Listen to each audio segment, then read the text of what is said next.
There we go.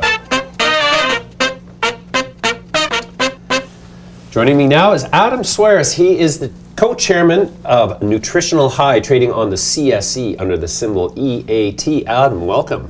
Thank you. Thank you for having me. Adam, Nutritional High has been around for quite a number of years. I've been following it sort of with one eye. I didn't participate in it at any point yet, but so give us an update. Now's a great time. Yeah, well, convince me.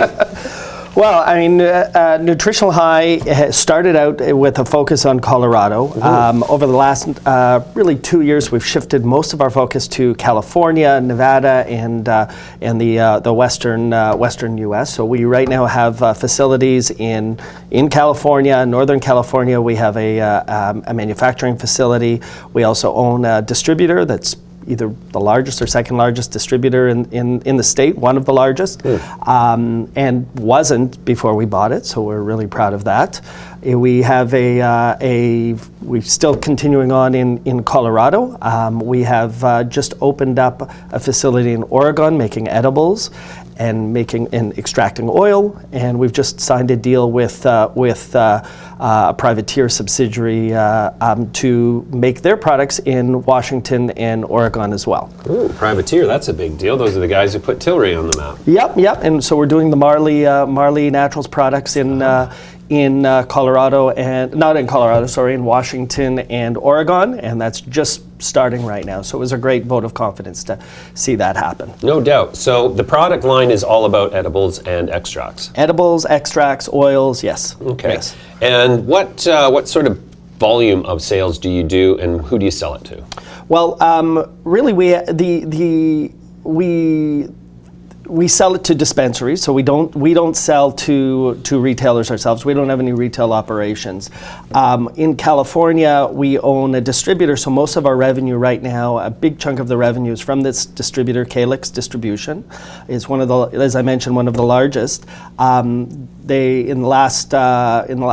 Since we bought it, when we bought it, it was running at about $200,000 a month in revenue, and now it's up to $1.3 million, $1.5 million US.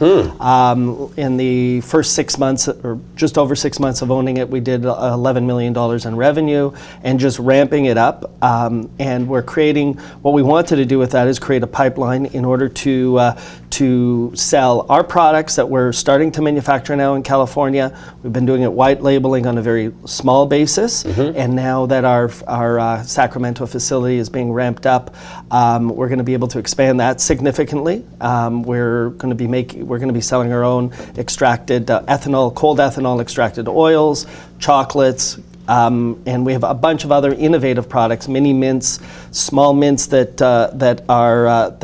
will give you the nice microdose of THC, but won't give you all the calories. And you won't need a wheelchair. No, not unless you eat a whole box. So that's quite the sales numbers. Now, do you what kind of gross margin do you realize on your sales generally? So on the distribution, we have in the neighborhood of 18 to 20% gross margins, and on the edibles, that's much higher.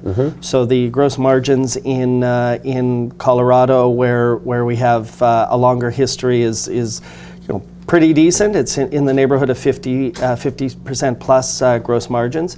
In California, we think we'll even be able to do better as we ramp up our facility. So you're going to sell all of your products through distributors who distribute then to the dispensaries? Yes. So, or either through or our own distributors. So in California, it's our own. In Colorado and elsewhere, we don't own the distributors, but we are looking at strategies to own that pipeline. Okay, where do you get your input, your cannabis, THC, CBD? Growers. Right. So we don't grow. We don't want to take the risk of growing. We're not. I mean, I can't say we're good at growing. We're not growers. We're good at making oils, extracting oil, and making edible products. And that's the people we have around our company. They're not me, it's them. They're great at it.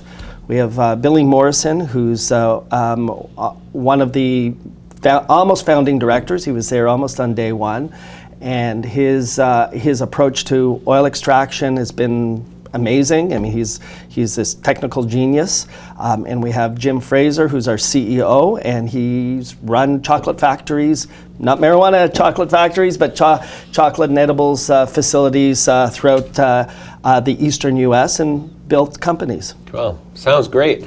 So is the company profitable, and if not, when will it be? No, it's not profitable, and I don't want to project when it will be because we're in growth mode. We have a lot of growth that we're So you keep putting all your money made, all your free cash flow goes back into the company? We're putting it into expansion. Okay. So even in the distributor, as new products are coming online, we're looking at expanding our pipeline and to bring partner products and our own products, and that takes marketing dollars. It takes just going in and making sure that the dispensaries are carrying it. Okay, so how many shares are out?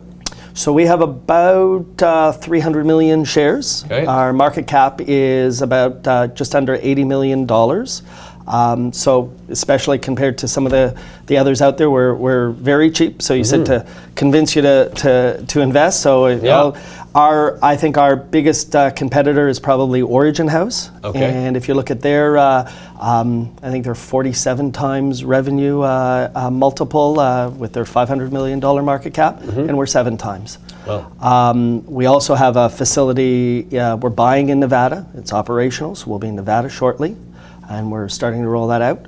And we have a joint venture in Canada, so we'll be in the biggest markets and the best markets in short order, along with California and the others. Great. Okay, well that's great, Adam. I'm glad to see that you guys have captured so much market share. That's impressive. We'll come back to you in a quarter's time and see how the year is progressing. Thanks for joining me today. Thank you very much. Thanks a lot. All right.